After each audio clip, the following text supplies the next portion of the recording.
चिता सांसों में है धुआं, फिर भी आसमान में है जगी।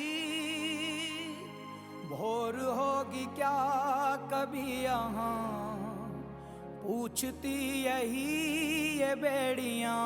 जे कोण बोलत होतं ना की बांगलादेश बाहेरचा आहे, तेवढा काय झाले, आपला बहिणी होत्या त्यांच्यावर अत्याचार झाला, लुटली गेली घरा, मारलं गेलं खूप साऱ्या जणांना. आता पश्चिम बंगाल काय आहे मग, ममता बॅनर्जीच्या हातात होता ना, तिथं एवढा काय कांड झाला, एवढा मोठा 100च्या वरती घरा जाळली गेली, आपल्या बहिणीवर अत्याचार झाले, लुटली गेली घरा, जाळली गेली. हां, एवढं कापलं गेलं आपलं सगळं, काश्मीरी फाळीसारखा हाल झाले तिथं. आता तरी बघत बसल्यान. तिथं राष्ट्रपती कानून लागू झाला पाहिजे तिथं, आणि सगळी हिंदूनं जागो व्हा तिथं. आपल्या जोपर्यंत घरापर्यंत येत नाही ना, तोपर्यंत तुम्ही असंच गप्प बसणार आहात तुम्ही, असं वाटतं. म्हणून आता जागे व्हा. काय ते सगळं आपलं जे हिंदू संघटनवादी आहात तेच फक्त काम नाही करत राहणार, तुम्हाला पण या उतरायला लागेल.